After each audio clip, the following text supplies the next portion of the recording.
Welcome back to Boilers and Beyond. I'm Jordan Jones, back here today as I record this on Tuesday evening. We are less than 3 hours away from it officially being March, and if you're a college basketball fan, it is the most exciting time of the year. Wanted to finish up the mailbag from last week because we had so many questions, and a number of them were NCAA Tournament focused that bled over into this week. And now with it officially being March, I feel like it's a pretty good time to get into some of those. Of course, Purdue has 2 regular season games left against Wisconsin on the road Thursday night and then at home on Sunday as David Jenkins Jr. and Matt Frost celebrate their senior night. So it's crazy to think that the regular season is coming to an end. It really feels like this year has flown by. I know every year I probably say that, but it's gone quick this year, and it is the most exciting time of the year for college hoops. So let's get into this real quick. Of course, if you don't, be sure to follow on Twitter at Boilers Beyond and subscribe wherever you get your podcasts, because there will be a whole lot to talk about this month and you won't want to miss any episodes. Before I get into the mailbag here, I wanted to talk one last thought on that Purdue-Indiana game, because some of you may know the metric site ShotQuality that sometimes will tweet out some anomalies in basketball based off of final scores and how the game is projected to go based off of what shots were taken by each team in the game.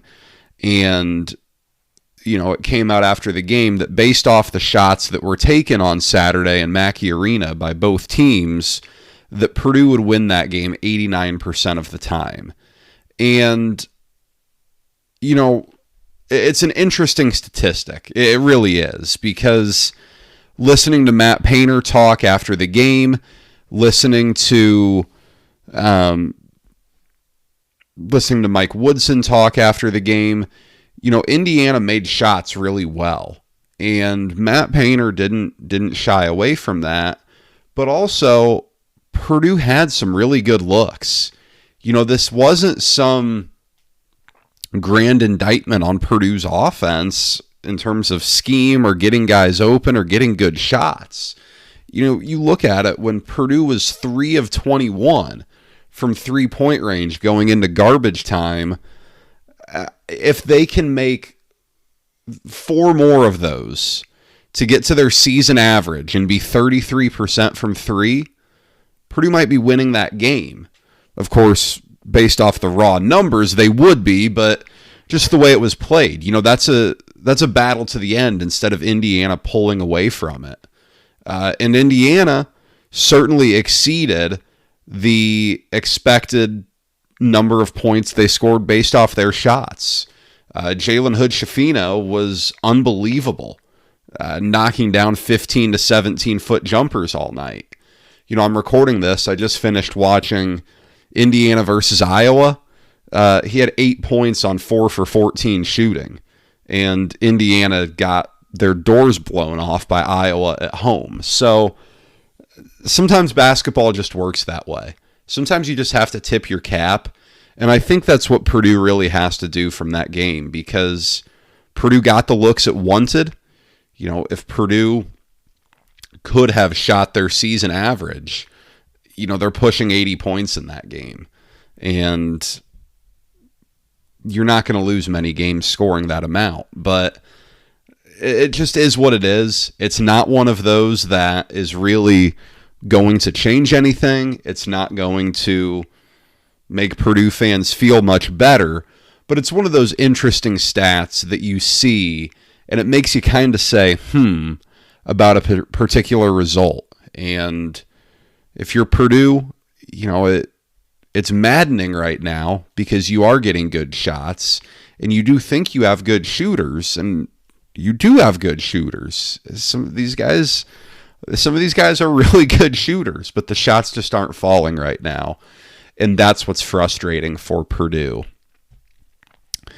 I had a good question that I wanted to start this off. A good listener of the show brought up how last season, at the end of the year, the general consensus was that the season wasn't all that enjoyable. Purdue won 29 games. Purdue made it to the Sweet 16. They experienced a week at number 1, spent most of the season inside the top 10 of the AP poll. But when it came down to it, last season wasn't all that enjoyable. And he wanted me to kind of give an update on this year and how I think this year should be perceived. And, just for starters, I've probably fallen into this trap too much of comparing last year's Purdue team to this year's because they're very different. The team last season, coming into November of 2021, the year before, they had a disappointing NCAA tournament loss to North Texas, but that team was a 4 seed and really played good basketball in the second half of the season. And they got everyone back. If I'm remembering right, they didn't lose anybody from that team, except Emmanuel Duana, maybe, if my timing's correct there. But everyone came back from a pretty good team. And I don't have basketball reference in front of me, but wasn't Purdue top 10 in the preseason? If not, they were pretty close to it. So I think that inherently changed your expectations were vastly different. In the preseason media poll that year, I remember Purdue and Michigan being both picked as number 1, a co-champion situation. That was what the expectation was. So, even before the season, you were kind of thinking, man, maybe this could be the year that Purdue breaks through and gets to a Final Four, or Purdue's going to win the Big Ten championship this year. All of that. And then for Purdue to not win the Big Ten regular season, to lose 1 million games late, for them to turn it over 1 million times in the Big Ten championship and let that slip away in a loss to Iowa. And then, of course, for the turnover bug and a complete loss of composure to hit against St. Peter's, you left that season feeling very underwhelmed. Now this year, Purdue is guaranteed at least a share of the Big Ten title.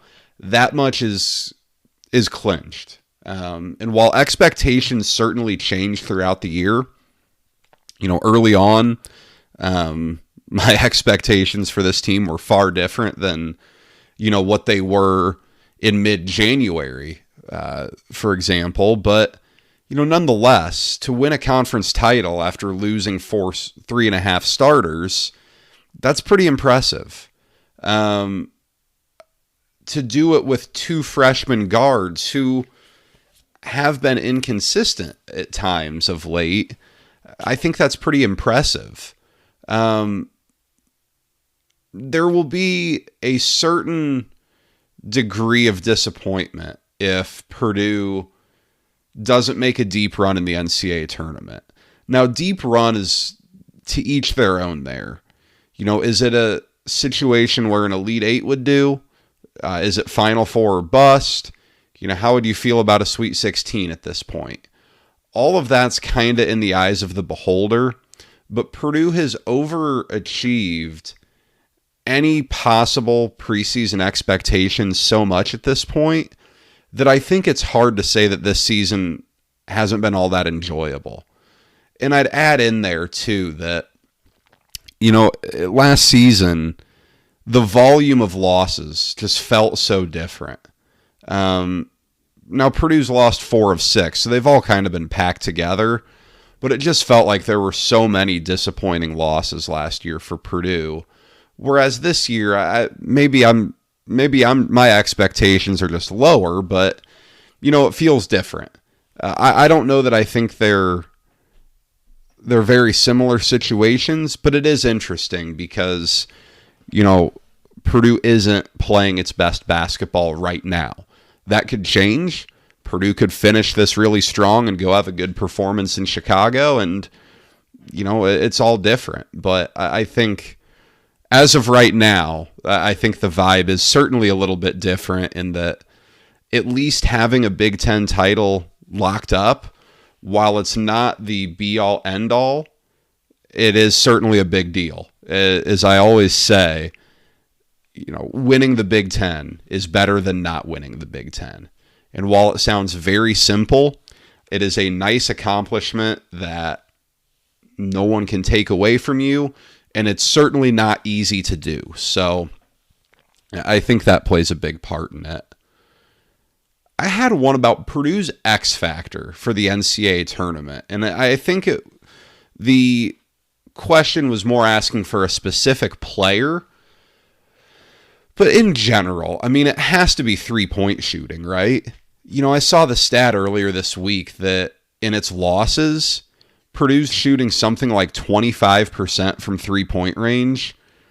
It's pretty cut and dry. When Purdue is capable of knocking down shots from the outside, they are a really difficult team to beat because you're not giving up those long rebounds that get the other team out in transition. If you're not turning the ball over, you're not getting the other team out in transition. Your offense is remarkably efficient with Zach Edey in there to begin with. So when you're knocking down threes, you're putting a ton of pressure on the other team to match you score for score. But when they're not, Purdue gets awfully one-dimensional. And you have situations, we can certainly talk about the Indiana game, but that's far from the only time this year that Purdue has really struggled to shoot the ball. I remember just the second game of the season against Austin Peay. Purdue's three-point shooting in that game was just abysmal. They went 2 for 19. I've got it pulled up here. You had a 3 for 25 against Davidson. I don't know that 6 for 25 against Florida A&M is something to write home about.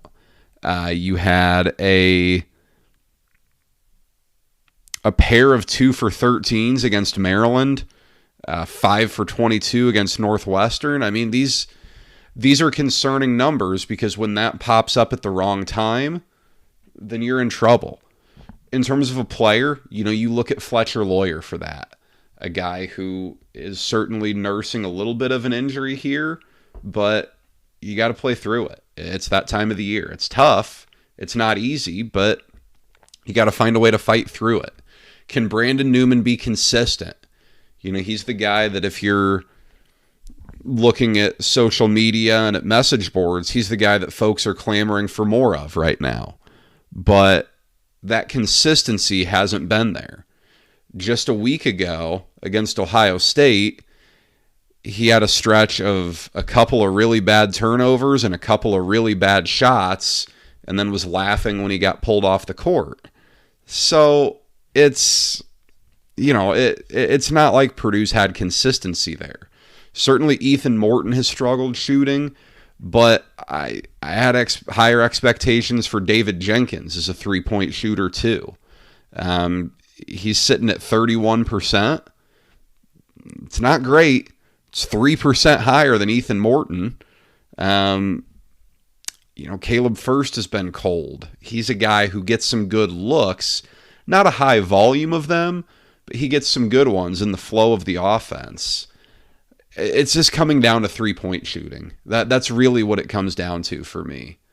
And, on that same deal, what is your biggest concern or weakness with Purdue going into the NCAA tournament? It's the shooting. Now, the turnovers are there. You've seen that just absolutely plague Purdue at times, and it can't get out of the back of your head. When they're turning the ball over, that margin for error just gets so low that it's concerning. That's something that could sneak up on you really quickly, because when you're turning the ball over, you're just not giving Zach Edey a chance at scoring. Or if he turns it over, you're not giving yourself a chance at the offensive rebound. It's just such a problem for Purdue. But if they're not shooting the ball well, man, it's tough to see them making a deep run. But, of course, if you flip that, Purdue has the best player in the country down low. If they shoot well, and if they can keep the other team out of transition, I think you feel great about things.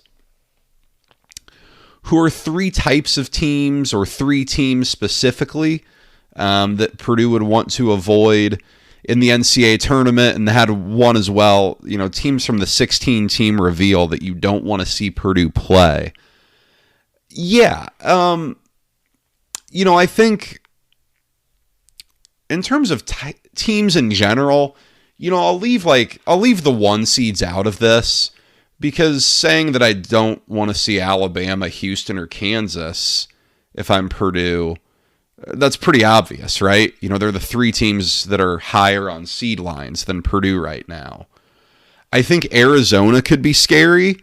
Now, I don't know how that would exactly work out just with seeding right now, but I think Arizona could be scary. They're long in the front court, and they can stretch you out, and I think that really scares you. A guy like Tubelis scares you. So I would go with them. They're a team, you saw what they did to Indiana early on in the season. And while Indiana's a different team now than they were then, I still think what Arizona can do is scary.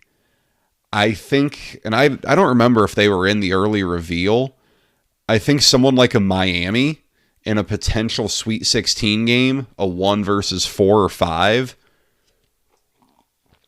I think they worry you a little bit.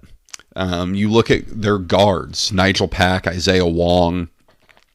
They're a team that really shoots the basketball.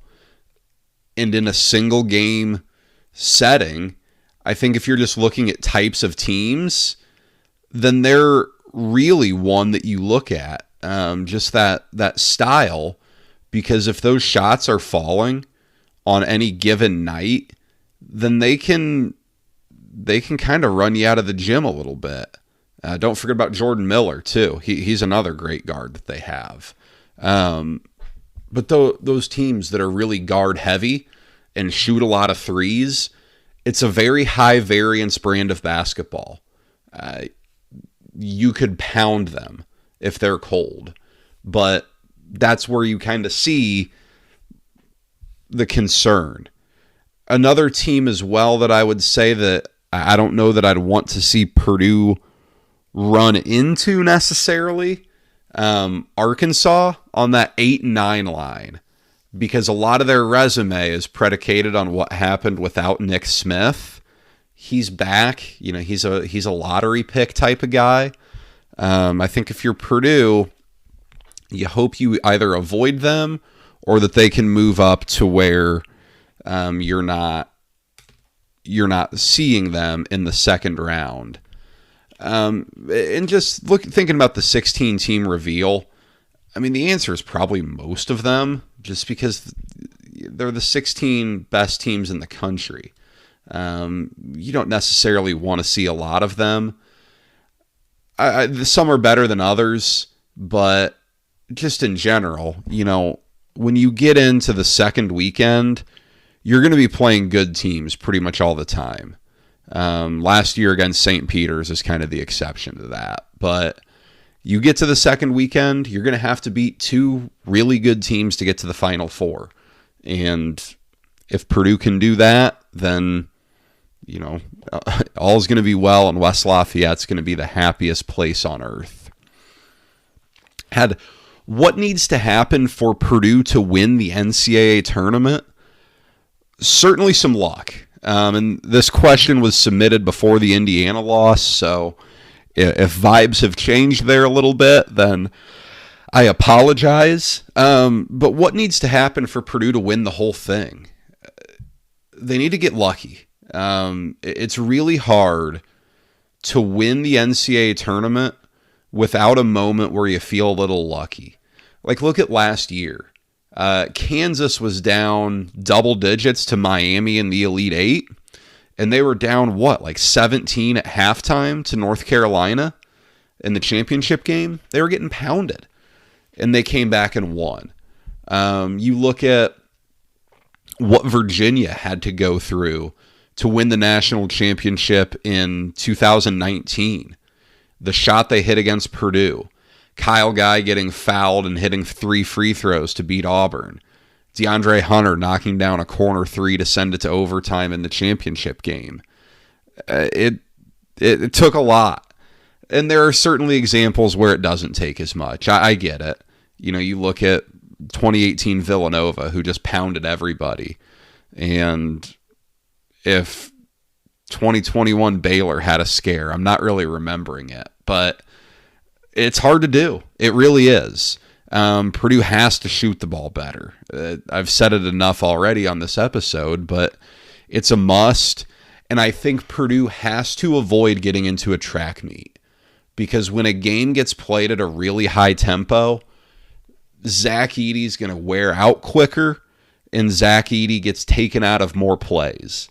And for a guy who does have his limitations on defense, but still got named a Naismith Defensive Player of the Year semifinalist today and may end up on the All-Big Ten defensive team, you'd rather have him in there just because of the way he changes opponents' approach.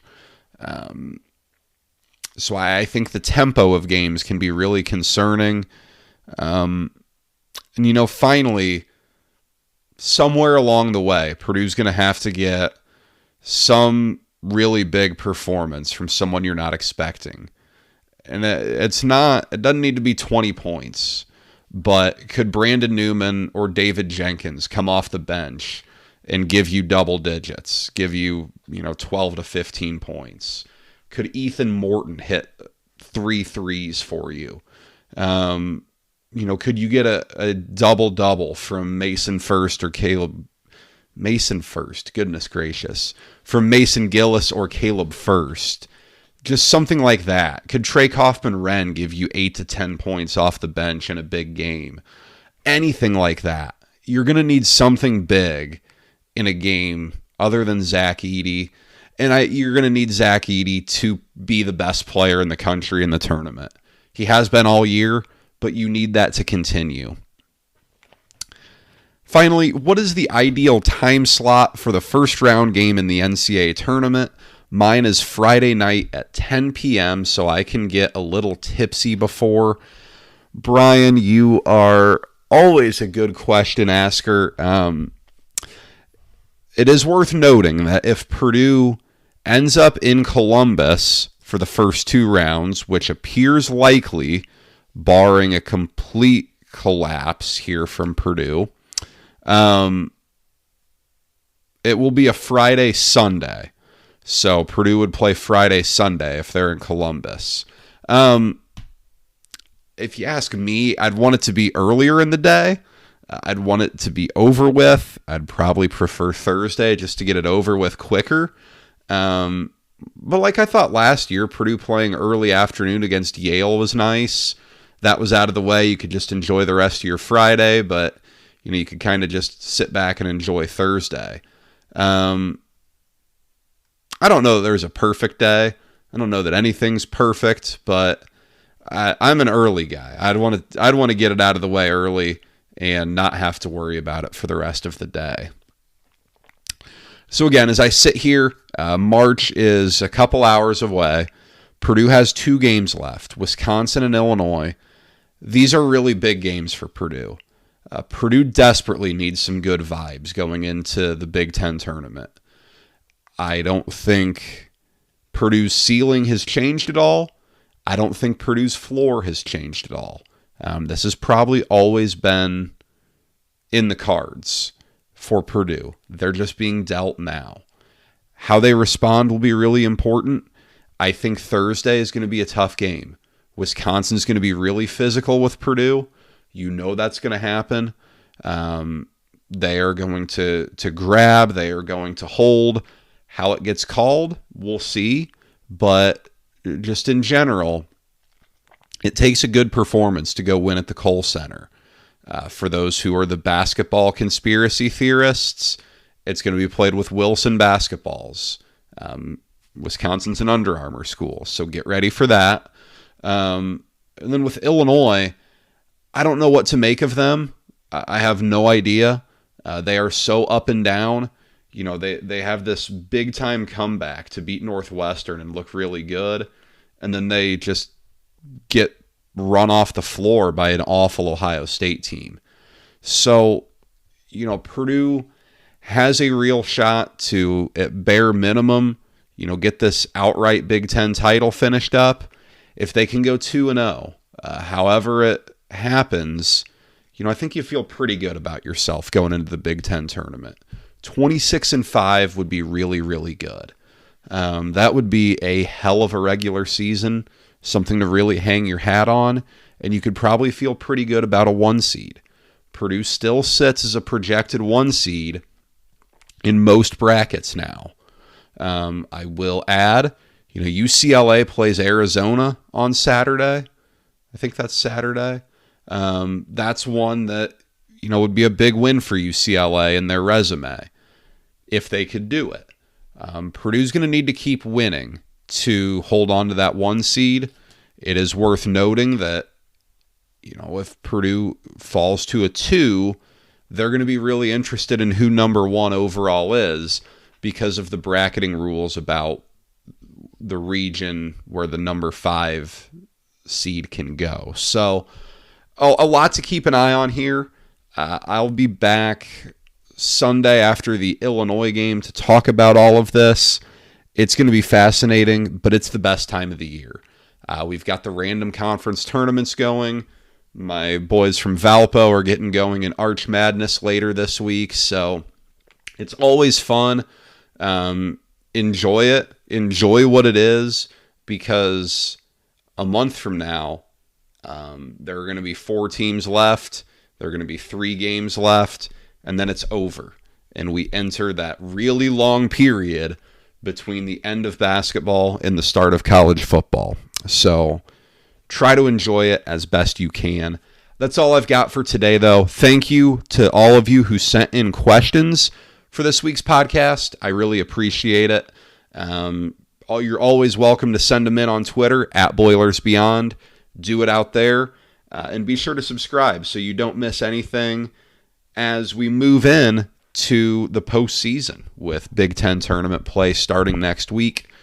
Looking forward to talking about all of that. But until then, enjoy the games this week and take care, everybody.